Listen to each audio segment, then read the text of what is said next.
કબ્રિસ્તાન બનેલું ઘર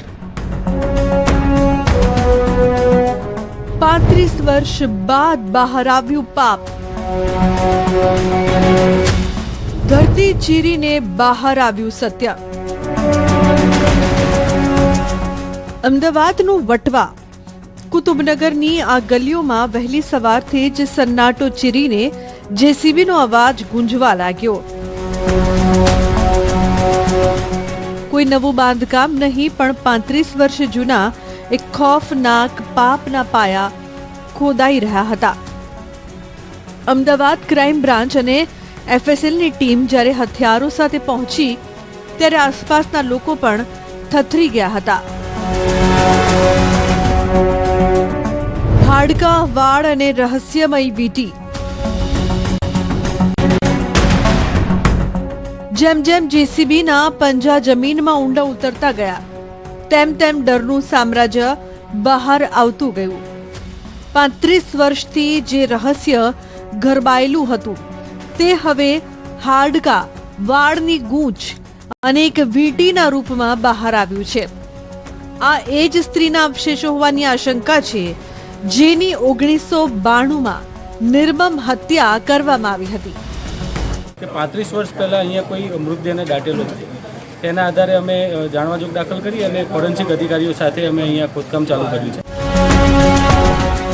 વર્ષ 1992 મુંબઈની ફરઝાના ઉર્ફે શબનમને પ્રેમ હતો વટવામાં રહેતા શમસુદ્દીન સાથે અને તેને પામવા માટે આવી પહોંચી મુંબઈથી વટવા, પરંતુ આ પ્રેમ લોહિયાળ જંગમાં ફેરવાઈ ગયો। શમસુદ્દીન પરિણીત હતો, વિવાદ વધ્યો અને ફરઝાનાની જિંદગીનો કરુણ અંત આવ્યો। લાશને ઘરના જ ખારકુવામાં ફેંકી દેવાઈ અને ઉપર દિવાલ ચણી દેવાઈ, પણ કહેવાય છે ને કે ખૂન બોલે છે। તાંત્રિક વિધિ અને પાપનો એકરાર। ગુનેગાર શમસુદ્દીન તો મરી ગયો, પણ તેના પરિવારને વર્ષો સુધી ફરઝાનાનો આભાસ થતો રહ્યો। આભાસ એટલો ભયાનક હતો કે પરિવારે તાંત્રિક વિધિનો સહારો લીધો અને એ જ વિધિ દરમિયાન પાપનો ઘડો ફૂટી ગયો। માહિતી ક્રાઇમ બ્રાન્ચ સુધી પહોંચી અને શરૂ થયું ઓપરેશન ડેડ બોડી। અલગ અવશેષો મળી આવ્યા છે અને એનું હવે તપાસ ચાલુ છે। ડીએનએ પરથી ખ્યાલ આવશે કે આ મૃતક કોણ છે અને મૃતકની ઓળખાણ થશે, તેના પછી ખ્યાલ આવશે કે આ મામલો શું। અમને માહિતી મળી હતી કે આવી રીતે 35 વર્ષ પહેલાં એક ડેડ બોડીને અહીંયા દાટેલી છે। હવે બધો જ દારોમદાર એફએસએલના રિપોર્ટ પર છે। માટીમાં ભળી ગયેલા એ હાડકા અને વાળ હવે વૈજ્ઞાનિક રીતે બોલશે। શું અવશેષો ફરઝાનાના છે? શું ડીએનએ ટેસ્ટ 35 વર્ષ જૂના ગુનાનો પુરાવો આપશે? ક્રાઇમ બ્રાન્ચે સહ આરોપીઓ અને સાક્ષીઓની કુંડળી પણ કાઢવાની શરૂ કરી દીધી છે। આગળની તપાસમાં ડીએનએ મેચ થયા પછી મૃતકની ઓળખ થશે, પછી આગળની દિશા ચાલુ થશે। હાલ અત્યારે અમને માહિતી એવી મળી હતી કે આ મહિલા છે અને એને અહીંયા દાટી દીધેલી છે।